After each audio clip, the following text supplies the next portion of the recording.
Hello and welcome back. Joining you live from my home studio, which has seen a little bit of changes, courtesy of my wife, who is tweaking some things at the moment, which is why you see Christmas trees in the back. Don't mind those, they do not exist. It's a force trick. So, just really quick, and I mean really quick because it's kind of late, but I have not been able to, until tonight, get. Uh, Around to recording a lecture for this week, but this is once again for those who are in quarantine, and my apologies as I have sent to, I think, a couple of y'all. My apologies to those who I have not, any who I have not already sent this out to, that I haven't been able to get around to this sooner. My goal is to get these recorded during the week, but for the last couple of weeks at least, I have been pulled elsewhere, unfortunately, and that's not fair to you. So my excuses are now out of the way. No more excuses from me. What I want to do is just, excuse me, is briefly, uh, obviously not in the like with last week's. We're not going to be the whole be 2 hours or anything, but I want to kind of go through the at least the presentations that we talked about this past week in class, so you get at least you get that portion of it.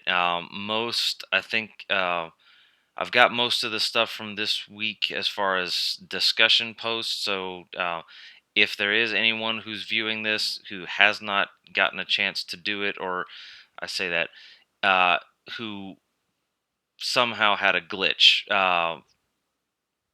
the assignment had a close date. But if we've been in touch with each other and you're still waiting on something from me, let me know. But I believe everyone's had a chance at this point to at least see the discussion questions. And if you don't have the textbook, did some outside reading, I do hope that your textbook is in um, by the end of at least by the time that you're viewing this, because we are going to be hitting it hot and heavy starting next week. I'm going to be doing a an in class exercise with the folks in class that I'll carry over to the recorded lecture if needed. Hopefully, we're all out of quarantine within the next couple of weeks, so this is not necessary. But I'm happy to do this to record lectures as long as I need to. And any in-class exercises I'll bring over into the recorded session as well. So you get credit for both. Um, we are in chapter 16 this week, so if you want to, if you've got your textbook out or available, go ahead and turn to chapter 16, and that is, I believe, on in your textbook, should start on page. Wow, I got a little far ahead of myself. This is the magic of recording. Woohoo! All right, chapter 16 starts on page 450 of your textbook, and that should be the same electronic textbook, or if you have volume 2 paperback or electronic, or if you have the combined volume, all the page numbers should be the same based on what I've seen. So 450 is where 16 starts. The presentation that I wanted to go ahead and start with is, I'll just do the order that I did them in class, and go ahead and on your Canvas, there should be a presentation titled "The Gilded Age and Industrialization." Go ahead and pull that up, and I'm going to go through that, which we'll hit a little bit of we hit a little bit of stuff that we did last week. That is the first week that we covered. So if you're keeping track by numbers of weeks, this will have been probably week 2. But basically, we hit. I just did a little quick review over, or we went back and reviewed some stuff on chapter 15 to move forward. But some of the stuff from 15 that we talked about uh, was germane to. 16 and 17. So we'll see. We'll kind of do that throughout the semester. We'll there are going to be times where we'll end up going backwards to go forward a little bit, just to kind of touch on something or put something in proper context. So, with the Gilded Age, as far as gilding, to gild something is to cover it with gold. But you can gild almost anything. You can gild stainless steel flatware, or silverware. So you can gild a stainless steel fork. You can gild a lead shape of any kind. You can gild. Uh, a lot of times, if you go into a fancy hotel, you'll see gilt furnishings. So staircase, like a some decorative metalwork on a staircase, or a mirror, and especially an older, like an antique mirror, you'll see gilding on it, and that's just literally painting it over, covering it in gold. So you can have gold plated. If you've ever seen anything that's gold plated, it's gilt, is what that's called. So the Gilded Age is just another way of um, referring to this period where there's a lot of progress being made, there's a lot of good things happening, but it's not necessarily all buttercups and roses, as they would say. So, not it. It's the Gilded Age is it's lustrous, it's shiny, it's progress, but not everything is lustrous and shiny. Underneath, there is a lot of stuff that we'll see in this age, and the industrial age, or the with the rise of industry, that um, certainly qualifies as not quite as pretty. So the Gilded Age, as far as time frame, you will technically it's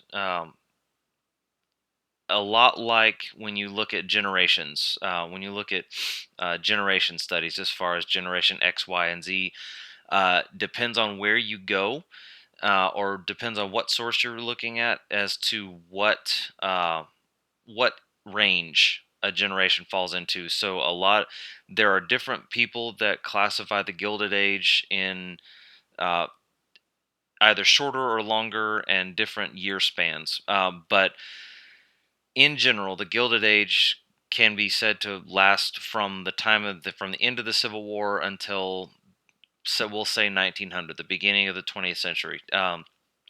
For our purposes, though, I'm basically putting a clean break between Reconstruction and the Gilded Age. So while Reconstruction is technically within the umbrella of the Gilded Age, really we don't see, um, the Gilded Age is just starting, as far as we're seeing at the country is still coming back from the desolation of war for the first part of for a good chunk of the first part of Reconstruction. So what I basically told the class on Tuesday is that, for our purposes, I will say that uh, that we'll put the Gilded Age as starting at the end of Reconstruction in 1877, because that's really when uh, everything's back to a quasi normal state.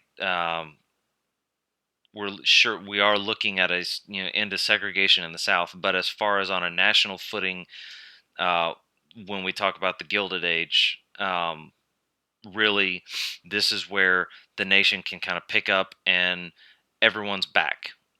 No, there's no federal troops anymore, in southern states anymore.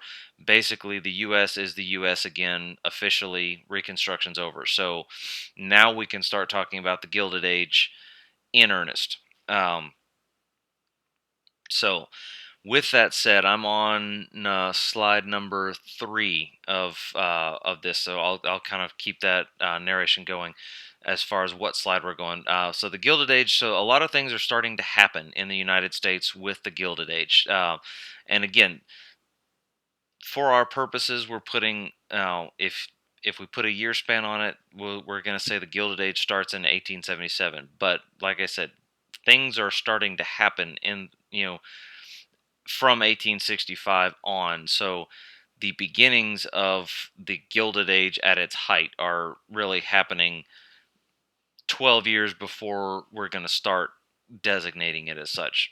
So there's railroads.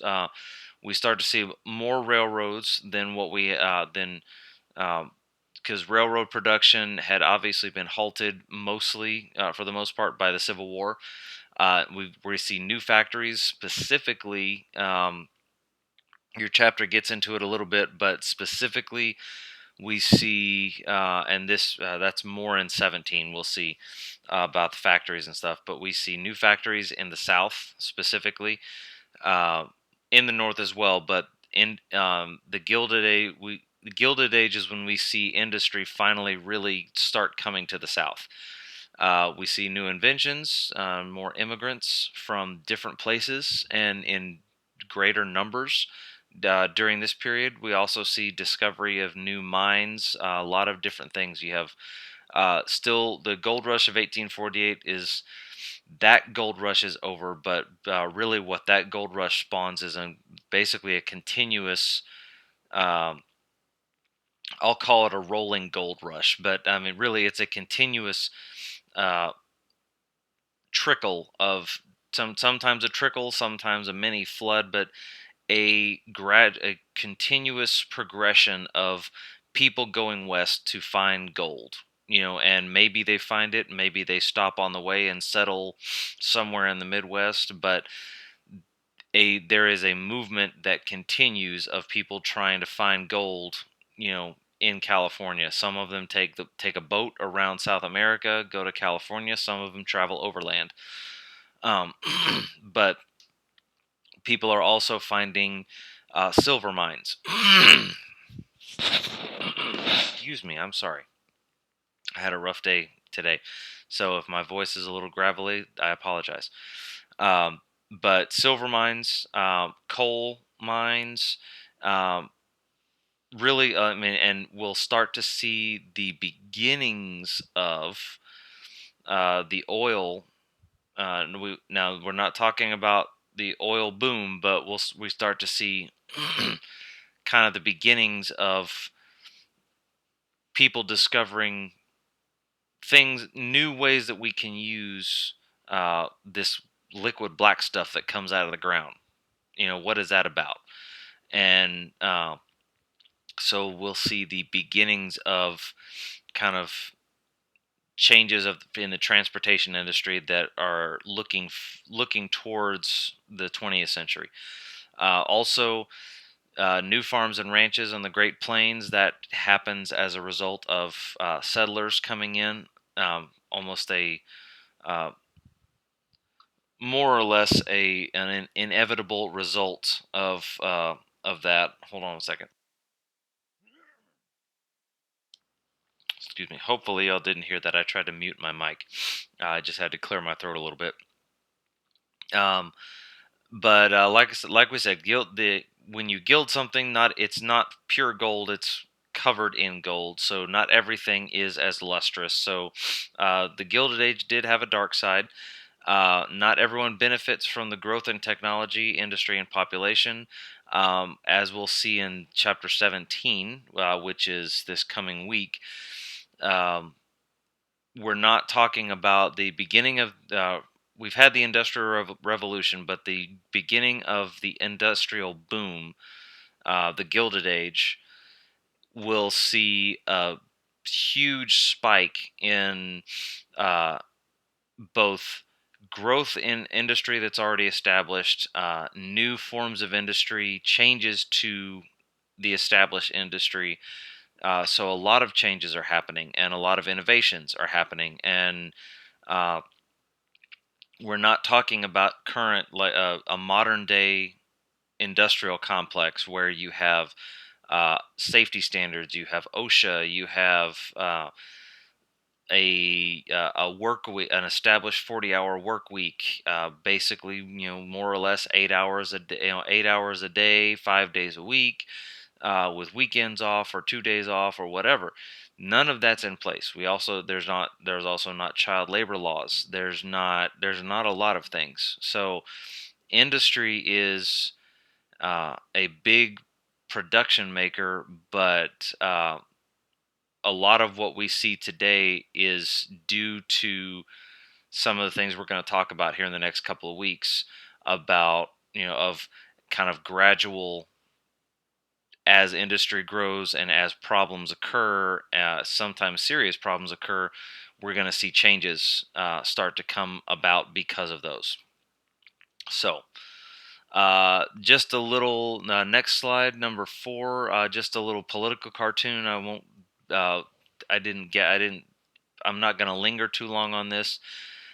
Basically, what this is depicting is this is a, what is it? Concurrent. um, this is a political cartoon from the time, a contemporary. It's a contemporary drawing depicting the rise of industry on the backs of the workers, on the backs of the laborers. So this, we're going to get more into that in chapter 17 of some of the thing. This is the Gilded Age is really the age of the monopolies. So we see monopolies like Standard Oil, um, people like Rockefeller, uh, a lot of all the big names: Carnegie, Rockefeller, Vanderbilt. Vanderbilt's more. He's starting to. Vanderbilt is really at the very beginning of the Gilded Age. He has already is already big as far as being a magnate and being in railroads at this point.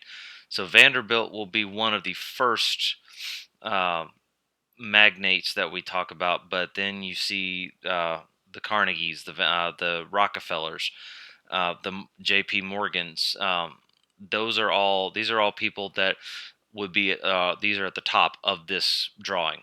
The industrialists, the capitalists, the big uh, the big names in industry uh, are profiting in this picture on the backs of the workers, and you see little depictions of an average wage. So linen workers average $11 a week. Essentially, it's that down there on the center of that. So just as we've seen in past semesters, every political cartoon like this is a million stories within itself. So it's always interesting. That's why I always like to have these and show these, is just to kind of um, let you come back to it and just look at it at your leisure and just kind of see what contemporary artists are depicting.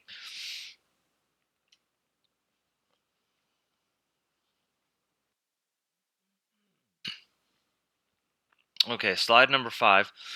During the Industrial Revolution, um, how am I doing on time? So, all right. Machines start to replace hand tools. This is a big deal because uh, what we one of the analogy I made was the Civil War. If you look at conflicts before the Civil War, you are dealing with not all, but most of your firearms would have been made by hand, and maybe they were all made. Maybe a batch was made of like 5 or so were made by the same person. But even if they're the same size, same length, little things are going to be different inside. So especially when you get into the uh, the firing mechanisms, the lock is what it's called. So you have little parts in there. You might have a mainspring. All the little stuff. If something goes wrong, basically, if my flintlock breaks, I can't necessarily use the same part from even another Brown Bess musket, even if it's from the same person. If it was made by the same person at nearly the same time around, in the same batch, we'll call it, it's made by hand. So different measurements. So different thing. There might be a tenth of an inch difference, but I can't just swap, plug and play, as we would say in today's society, and um, and go, like on a firearm today, or on a car, on a dryer. You can order a new part, swap it out for that part, and turn it on, and you're good. But this is what the Industrial Revolution allows: is interchangeable parts. So now you can um, take that, pick an appliance. Now you can have, now you've got these parts and uh, things that are made by machines, and you can calibrate the machine to make the exact same thing every time. So this nut is the same size as that nut, as the same size as that nut. So if I lose one, I can just get another nut, and it'll fit the bolt, and everything's good. We're golden. So that's happening. Industrial Revolution. After the Civil War, we start to see even more changes to industry. We start to see not only inventors making new technologies, but business owners are finding new ways to run their business, and that's where people like Rockefeller, Vanderbilt, and Carnegie really start to make their money. Is they're not really discovering new technologies. They are finding new ways to run their business, and finding new ways and more effective ways to make money by controlling different parts of the process. That's what we're going to talk a little bit more about in chapter 17, of how monopolies start to get made, and different strategies that some of these guys are using.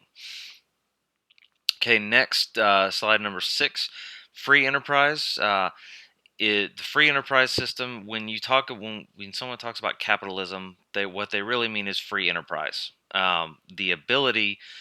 This is when Gilded Age is really when free enterprise is growing by leaps and bounds.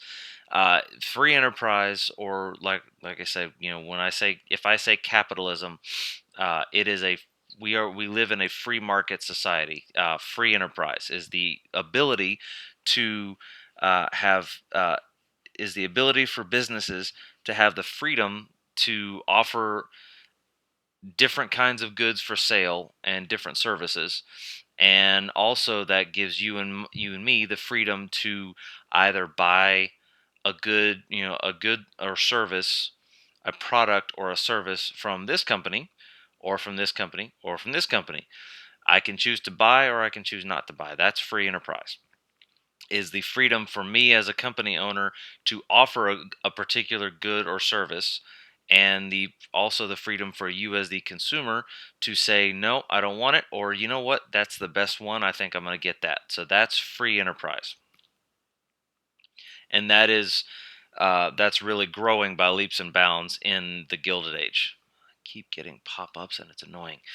All right, so going back a little bit, I won't bear too much on this, but the Transcontinental Railroad, that we touch on more in chapter 15, is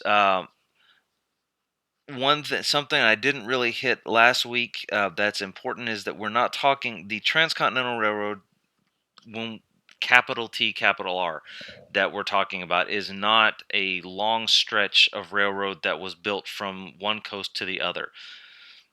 What is known, what is titled the Transcontinental Railroad, is what started in 1862 and is linking the uh, rail lines that were already built from the East Coast up to the eastern edge of Nebraska. Uh, Basically, now it started in 1862, but after the Civil War, now more than ever, we need to link both coasts, both sides of the country, because we have California, but you have to get on a train, go to, can only go as far as Nebraska. You have to get off the train, get on a covered wagon or a horse, and ride all the way to, California. There are no rail lines past the Missouri River. So this is the Transcontinental Railroad. It's that linking. It's basically finishing the finishing one half of the rail lines. So, and I'm now on slide number 8. So Abraham Lincoln is it plans are begun under Abraham Lincoln to travel or to link these two coasts together, and like I said, railroads had already been built from the Atlantic coast to Nebraska, but the goal is to connect Nebraska to the Pacific coast. Um, and your chapter enumerates this. 1862, the Pacific coast. I put that on the. It might be on the quiz, but might be good to see what bill. Congress passed a bill in 1862 that allowed for, excuse me, that uh, gave authorization and provided the initial funds for the purchase of property, and initial capital for the construction of this railroad. So the government allots or gives two companies, Union Pacific Railroad and Central Pacific, the land and the territory that they need and the initial startup capital for this venture. Down the line, there obviously more funding is going to be needed, but the initial capital is given by the government. And like I said, hint, hint, it might be useful to know what the name of that bill is that provided that. Okay, so slide number 10 is just an illustration of what I was just talking about. So if you look, excuse me, in blue is the track laid by the Union Pacific Railroad. In red, moving west as we go. In red is the Central Pacific Railroad. And if you note that little green expanse, there was actually a third railroad that was chartered, or that was given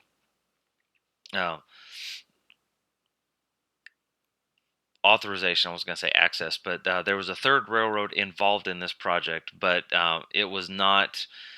It's not usually given as much credit, and it also wasn't as much involved. What was it? The Central, not the Central, Western, the Western Pacific Railroad, really linked where Central Pacific Railroad started in Sacramento. The Western Pacific built from Sacramento to the coast. So that last little leg was the Western Pacific Railroad, and that's in green.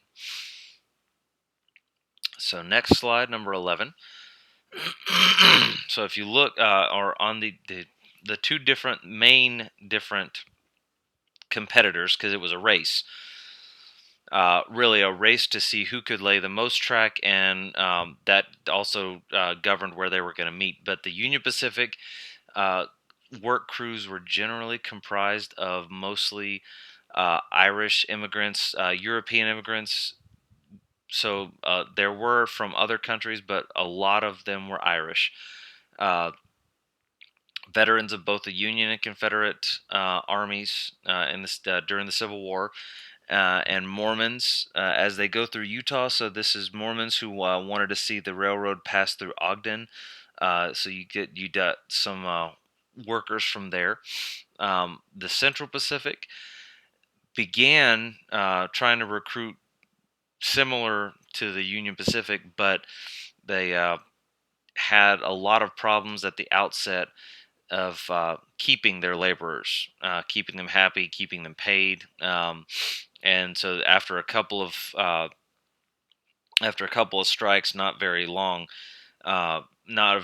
period, they decided to recruit elsewhere, and so you start to see this push for basically, well, it's a push for a pull. The Central Pacific decides to essentially outsource its labor and try to entice or pull in labor from elsewhere, and so you see they start to get some Chinese work crews and realize that they have an opportunity here. So Central Pacific begins to market very heavily in China, and eventually their workforce will be comprised mostly of Chinese laborers. And for a while, they earn they're one of the draws is that they can pay the Chinese workers less to do the same thing that the white laborers were going to do. But toward the end of it, or eventually, the Chinese workers would go on strike and earn a small increase in salary. Not much. Excuse me.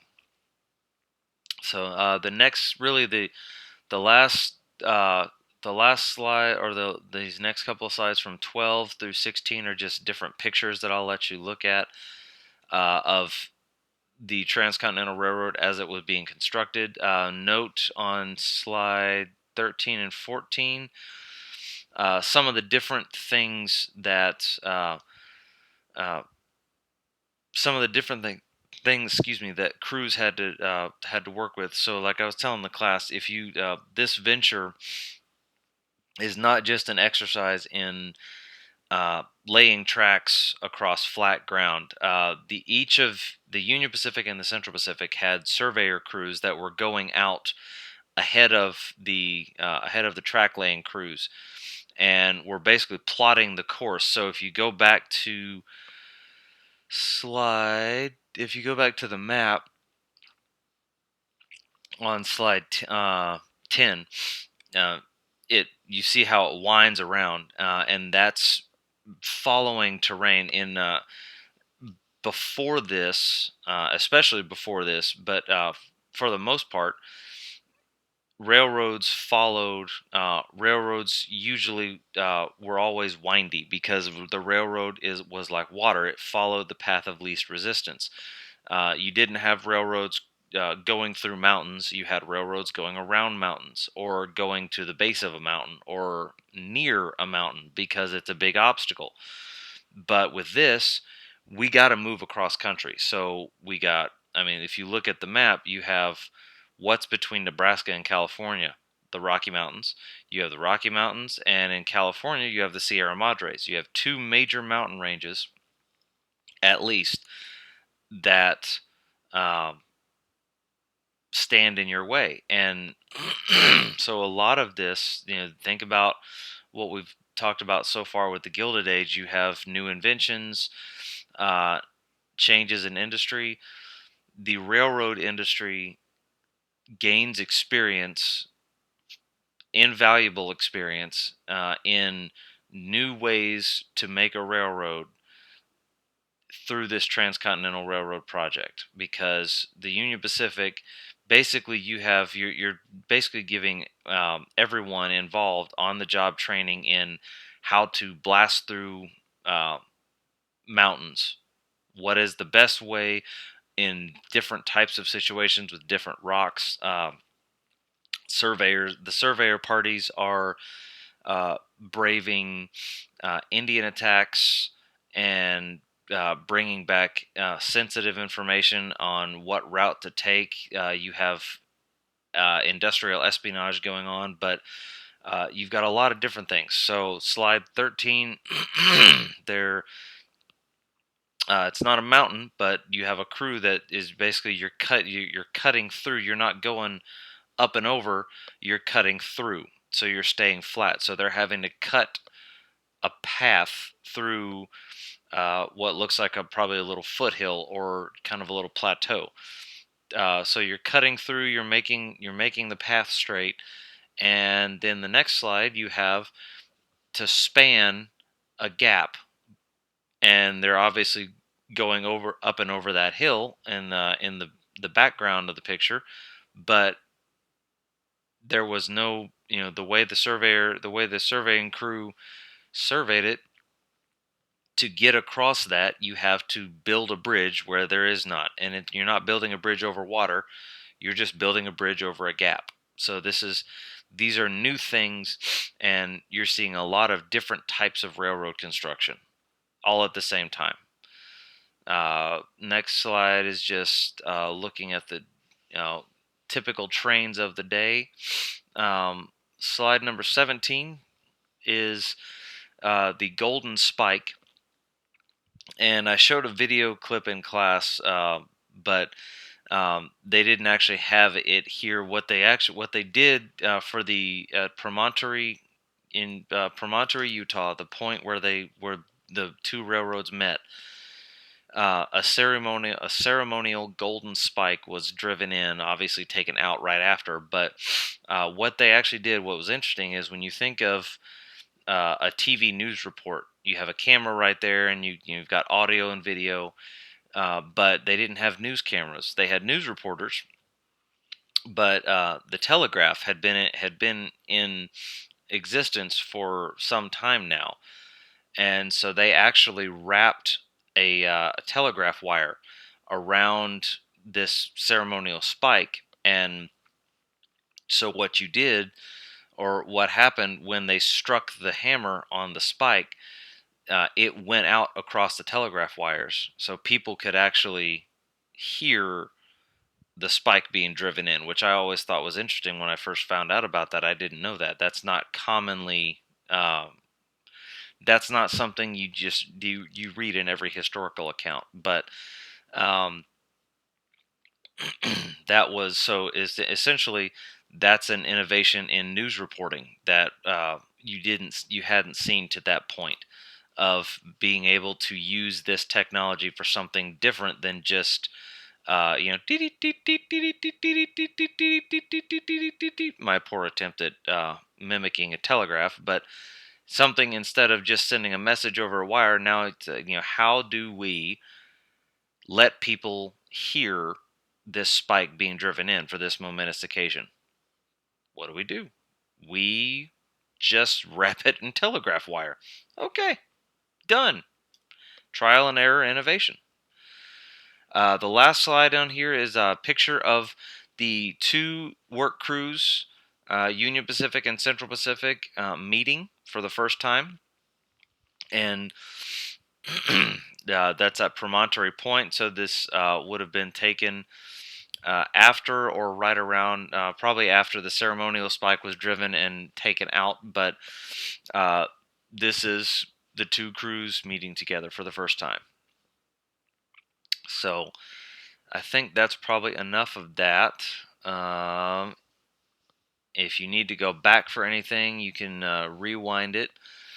But I'm going to go ahead and move on to, while we're talking about the Transcontinental Railroad, go ahead and pull up there's a Transcontinental Railroad presentation, and it's a short one, but this is a brief who's who of the I'll call it the TR, because it's a big string of words. So that if you go down slide number 2, once you get there, is the Union Pacific Railroad. Really, the one name that you're going to talk about when it comes to the Union Pacific is Dr. Thomas Durant. He's the vice president of the Union Pacific Railroad. He's not the president, but he is the face of the company. He is the head honcho. He's the one who deals with. He really has his hands in a lot of pies in this project. He deals with Congress directly. He deals with the construction supervisor, all of them. So Thomas Durant is really he's really it when it comes to the Union Pacific end of things. Central Pacific is a little different, though. Slide number 3, if you keep going down, Central Pacific had what's called the Big Four. Leland Stanford, who's pictured here, was president of the railroad, and also, interestingly, as I told the class, was governor of California when the project was starting being planned. So I told I put it to the class of, do you think, or what would you think if the governor of a state was involved in the planning of a big nationwide project that went through his or her state, and then eventually became the head of that company? Would you think that there was any kind of possible conflict of interest there? I mean, it's just a good, fun question to throw out because I tend to think that that might be a little dubious in today's time, or in modern times. If you looked up, and said, "Wait, weren't you just the governor involved of granting contracts and deciding where it went, and now you're the okay, weird." Um, Moving on. Next slide. Collis Potter Huntington was the vice president. Mark Hopkins, next slide, was the treasurer. And my favorite, just because of his name, is Charles Crocker. Mr. Crocker was the, if Leland Stanford is Thomas Durant's counterpart at the Central Pacific, Charles Crocker was really the man on the ground. He was directly involved with the, if not the day-to-day construction, he was involved in more or less the day-to-day construction. Crocker would have been working with the would have been responsible for maintaining that construction. So he would have been traveling most of the time with the railroad and doing a little bit more of the legwork than Stanford would have been. Stanford would have been like, Thomas Durant would have been working more with on the political side of things, procuring funding, and working logistics, and also communicating with Crocker and the treasurer and all of that, to really, to just kind of keep things moving. But so Crocker is the construction supervisor, and he'll actually go on to found the Southern Pacific Railroad in 1883 um, after the Transcontinental Railroad's done. Okay, the last slide on this that I'll go through is the Credit Mobilier, or Mobilier, if you want to be really, I think, correct in French, scandal of 1872. Credit Mobilier, I'm having trouble pronouncing it tonight, so that's how I'm going to do it. Was a fake company chartered to build the Union Pacific Railroad by financing it with unmarketable bonds. So essentially, if you are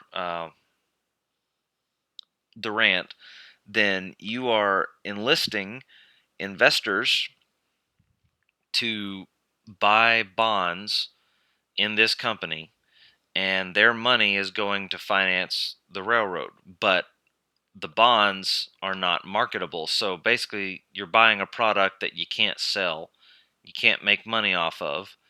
You're basically buying, pig in a poke. You're buying something you're spending money on something that's worthless, essentially.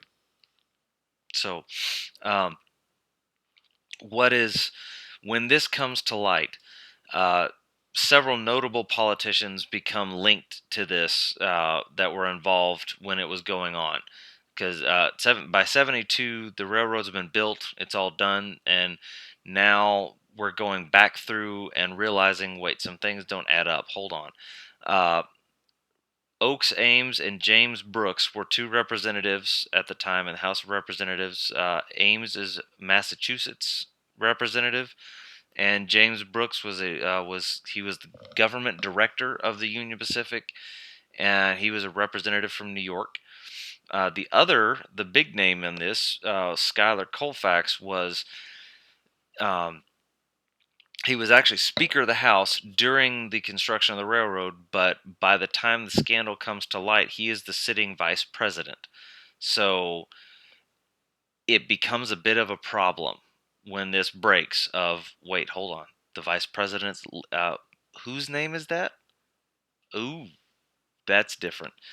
Uh, Really, all that happens, all that comes of this, is the censure of Brooks and James, or Brooks and Ames, is what that should say. Uh, and nothing's really done, as far as I know, with Colfax, but that's likely due to the fact that he was already the vice president, and people wanted to keep it as quiet as they could. But that is one of, if you keep track of them, that's one of quite a few scandals that are that happen under Grant's administration, which is why most historians will say that the Grant administration, whether it's leveled at Grant or not, the Grant administration is one of the most corrupt presidential administrations in history because of all of the scandals that happened. So Grant was either a fool for, depending on who you talk to, Grant was either a fool for trusting some of the people he trusted, or he was complicit in most of the scandals that happened because he knew the people he appointed. Either way, that is not what we're talking about today. So, if there are any questions, go back, or you can go back, kind of rewind this back, or uh, email me and tell me that I'm just not being clear at all, and I'll email you back and tell you that that's your problem. No kidding. Just kidding. No, I'll try to be as clear as I can. Okay, I'm already going over a little bit of what I wanted to, but real quick, go ahead and click on your chapter 16 slides. Should be the last presentation in Canvas. I'm not gonna touch on some of the stuff I've already touched on. To begin with, in the chat in the presentation. So what chapter 16 covers is a wide gamut of things. It covers conflict in the West, Western expansion, and changes to the West all at once. So the Civil War and the aftermath of the Civil War change a lot of things with Indian relations. Um, Whites' relationships with Indian tribes take a greater significance because right after the Civil War, literally almost right after the Civil War, the U.S. military transitions from fighting the Confederate States of America to uh, resecuring the frontier borders that were left vacant or vastly underdefended during the Civil War, because most of your soldiers are fighting in the army or fighting, securing border states. For instance, in Texas, the Texas Rangers completely disbanded and went to fight in the Confederate Army. So you see a lot of Comanche. You see the Comanche regain a lot of territory or begin to raid into territory that had been secured more or less, or had been defended by the Texas Rangers beforehand. So the Great Plains take on greater significance. The Comanche Empire. I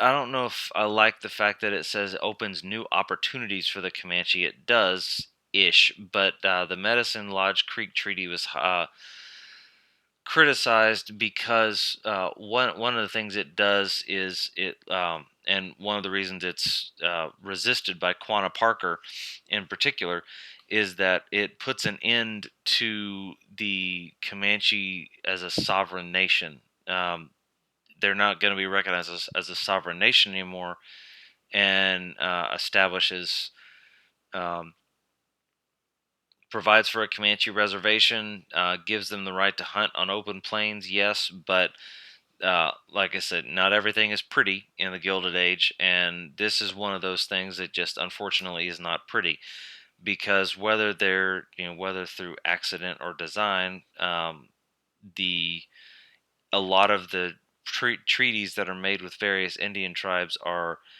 at best not equitable, at worst intentionally unfair and not representative of what is actually being offered. But Medicine Lodge Creek Treaty is criticized by a lot of Comanche at the time as being outrageously not what they want, because it takes away their sovereignty as a nation. So Quanah Parker, so the resistance with the U.S. military will drag on for a little bit. The Navajos and Apaches move into slide number 4. The army invades Apache lands and confines 400 soon confines 400 Apaches to a new reservation at Bosque Redondo, which is a failure, complete failure. With the Apaches, they'll be dealing with Geronimo, is one of the big names that comes out. He's not the only leader, but Geronimo is going to be a big name to consider when we talk about the Apaches. Excuse me.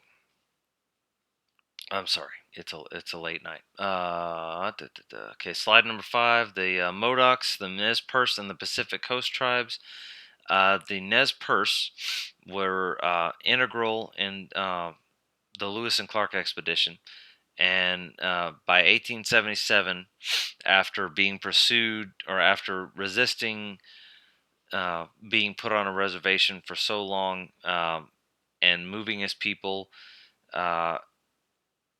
Overall 1,500 miles. They're starving. It's winter. The Nez Perce actually Chief Joseph actually tries to move his group into Canada, but they get into Canada.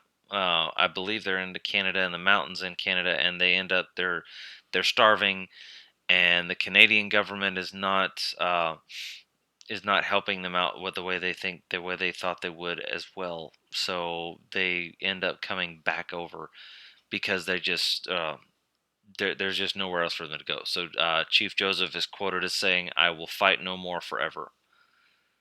Might be important to remember that. The Lakota Sioux is another one that the U.S. Army is going to become very familiar with if they weren't already. If Custer goes from the Civil War battlefield to he kind of doesn't make trouble. He makes trouble for himself in the East because of his reputation, because of his demeanor, his personality. He's cocky, he's cocksure, he's uh, just kind of brash, and so that gets him in trouble with some people. And he ends up going west and being put in command of the 7th Cavalry. And he gets some intelligence that there's a tribe of Sioux that are not moving to their reservation like they should. So he takes a battalion out, which is not a huge body of troops, but it's enough. And he splits off one of the companies that becomes Lost Company E. But he ends up going being having being with about 240, 246, somewhere around 250 total with him, and he doesn't realize he didn't. His scouts, or he ignores his scouts, doesn't get good intel. Pick a tactic as far as criticism goes, but he ends up being massacred by over 2,000 Sioux Sioux warriors that are basically on the warpath. Uh, that's in 1876, Little Bighorn, and 14 years later, at the end of what is known as the Indian Wars, the massacre of Wounded Knee occurs between U.S. troops and uh, a tribe of Indians that they're supposedly trying to disarm at the time. Killed 146 total, which included 7 infants on the Native American side. Okay, the next slide is a map of the Indian Wars, so you can get it, so you can take a look at that and look at all the different conflicts with the dates on them. Oh, excuse me. With Indian relations, Grant's overall, all of the various attempts to deal with different tribes and establish reservations and open up territory for settlement by white settlers was known as Grant's peace policy, or was part of the overall policy towards Indian relations. Period. That became part of what was known as Grant's peace plan. excuse me. Okay. The Dawes that it's listed in it's put in here in the chapter slides as the Dawes Severalty Act, but what your book describes it as is the which is not wrong. It's also known as that, but the Dawes Act was also known as. Uh, let's see, where is it? Grants peace policy. There we go. Okay, if you look at page 460 of your book, down at the bottom, uh, the General Allotment Act was also known as the Dawes Act because of one of its sponsors, or its prime sponsor was Massachusetts Senator Henry L. Dawes. So it's known as its official name is the General Allotment Act, but it's known as the Dawes Act or the Dawes Severalty Act of 1887 as well. Uh, Also, part of Grant's peace plan, part of this part, Indian relations at the time uh, was one of the things that comes out of this is the funding for the Carlisle Indian Industrial School, which is also called the Carlisle Indian Academy, and that'll last until 1918. Okay. All right. We talked about the Transcontinental Railroad. Pacific Railway Bill of 1862 was what gave that the ability to be started.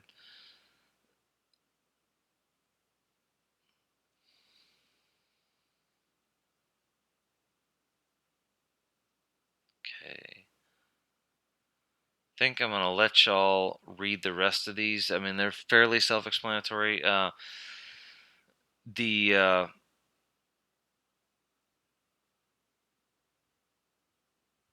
say that the rest of the chapter will talk about we talk about or we get to see the advent of really the cattle industry explodes. Cattle drives.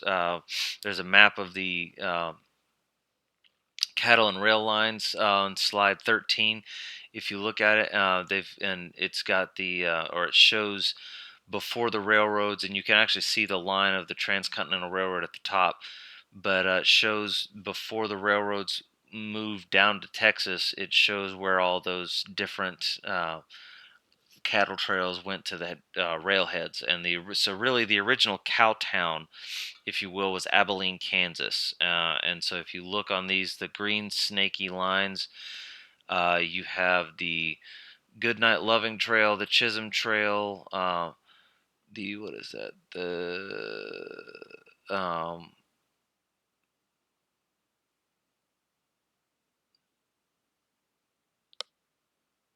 sorry, I'm trying to look. Okay, but yeah, just take a look, and you'll be able to see the different. Let's see if I can zoom into this. Dadgummit, I don't want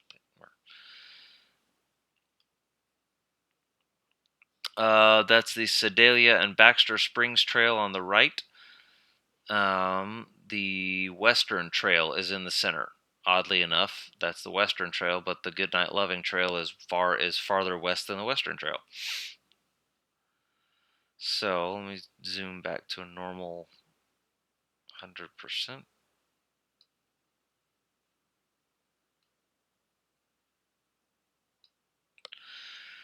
Okay. There is some there. The end of the Civil War brings back into focus the struggle between incoming white settlers into Texas and California, new states of New Mexico, Arizona, Nevada, these different places that we got from Mexico that already have people in them. There's growing and continuing struggle between white settlers and Latinos, the Latino population.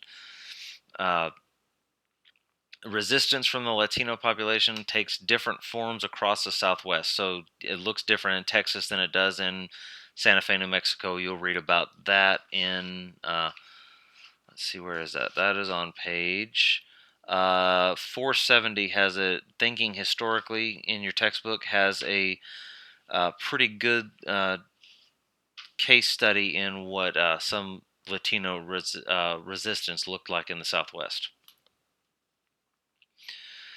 All right, farmers and farm towns. Farmers were known as sod busters, not just because of the sod they busted up to plow, but their houses were also made of sod, typically. So if you ever watch Little House on the Prairie, if you ever read it, especially in the books, they start out. The Ingalls family starts out in the plains in the west in a sod house. So they would find a kind of a knob or a foothill, and you would basically dig into the side of it. Your roof, and then you'd frame it with wood, but your roof would be the hill. So your roof is sod. Your floor is sod, probably covered with a blanket, and then you're insulated from the cold. You're waterproof more or less, and but you're a sod buster because you busted up the sod. It's isolated, and it's also a constant struggle against nature. Talked about mining. Only thing I'll hit on slide number 16 is really I talked about silver, some of the different mining sources. If you think about gunfight at the OK Corral, is Tombstone is a silver boom town. Was near a silver strike that ended up petering out. But this is the age of boom and bust towns. Deadwood is a boom town. Tombstone's a boom town, and there are others that now you can go, and some of them are open as ghost towns, but they don't they last as long as the boom lasts, and as soon as the mine peters out or the vein, you can't find the vein anymore of minerals of metal, then eventually people just stop coming. But also you see a movement in away from the individual miner panning for gold. The independent miners become replaced by large corporations, and start to see the advent of strip mining using water pressure, big water hoses. And actually, there's a picture in the toward the beginning of the chapter. Let's see what page it's on. If you look at page 462, there's a picture of a uh, gentleman using water pressure, or with a big hose, and it's talking about the Transcontinental Railroad, but stuff like that, heavy water pressure, big giant hoses, you being used to literally blast the face off of a a mountain or a hill, and then you go in and either if you can find a vein, great, or you go down to the bottom and you start sifting through, the rubble for what ore you can find. All right, number 17 list just some outlaws, gunfighters, and myth makers. Interesting to note, the first three we're familiar with as far, or you're probably familiar with, but Buffalo Bill Cody finds a way to essentially commodify the West, and bring it bring the American West as a product to the East, to people who probably will never, even in this day and age of almost the 1900s, uh, may or may not ever leave the East and go see the West. And the West is starting to die out in the 1880s. The West that there, the Wild West. The West is starting to be civilized. So Buffalo, William F. Cody, Buffalo Bill Cody, used to be was an Army scout, was a buffalo hunter. He puts together a traveling show that showcases what you and I are very familiar with. Some of these images, the image of the covered wagon train circling the wagons, recreating Indian attacks, recreating or doing trick shooting demonstrations.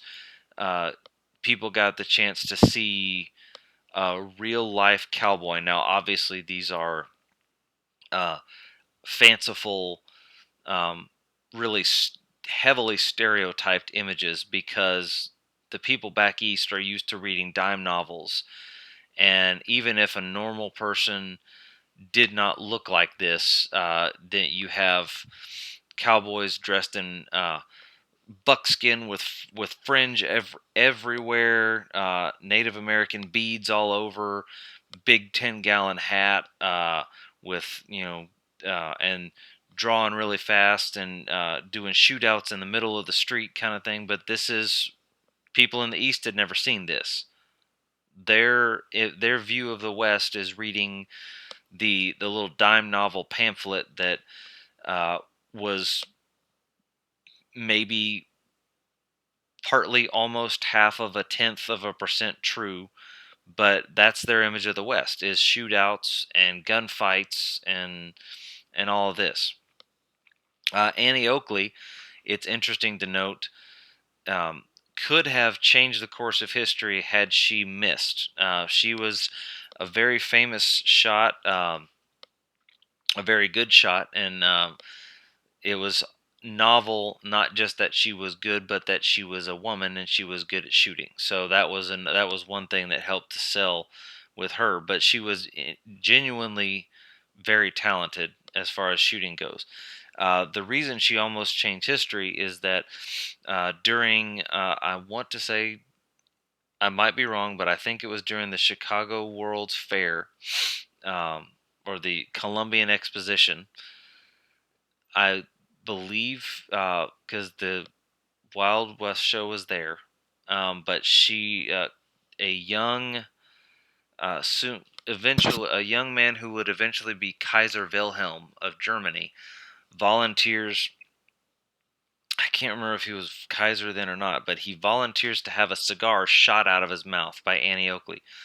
And so, of course, one of the favorite or a popular what if question is, what if Annie Oakley had missed and accidentally shot the Kaiser in the face and killed him? Would World War One have happened? Who knows? But that's just kind of, those are fun little questions to ask as a historian of, what if, what if. Really the rest of the slides deal with territories that became states during the Gilded Age. Some of the early, if you look at women's suffrage before the movement comes along and really gains traction, states are really going from west to east, are gradually starting to grant women the right to vote as state to state, not nationwide. But so you see states like Wyoming, uh, in particular, granting women suffrage and the right to vote. And the last slide, if you look, well, the second to last slide, the last slide is just a copyright slide, but these are two of the first women governors. One on the left, Nellie Taylor Ross of Wyoming. Both of these took over for their husbands, but in Nellie Ross's case, she was not reelected on her own right. But she governed for her husband. Basically, her husband died right after he was elected or shortly thereafter. So she ends up having to kind of step in and take over the reins. Miriam Ferguson, Ma Ferguson, was married to Pa Ferguson, the governor, who was he ousted or not reelected either way. She takes over his term, his first. Well, she takes over for him and serves from 25 to 27. But she's actually elected again in 1933 to 35. And one of the things that to note is, one, she's a Texas governor, and two, she and Pa Ferguson both ran on anti-Klan agendas, ran opposing the Ku Klux Klan. So these are just two of some of the pioneering women in getting national suffrage in a time when you had state to state suffrage, but not national. So, um, hope that helps. Hopefully, this has kind of helped shed some light on, or maybe even filled in some gaps. But if you have any questions, don't hesitate to email me. I will try to get back to you within 24 hours. If I don't, um, become a pest, and I will then answer and not squash you. I promise. So hopefully this finds you well, and I will see you later.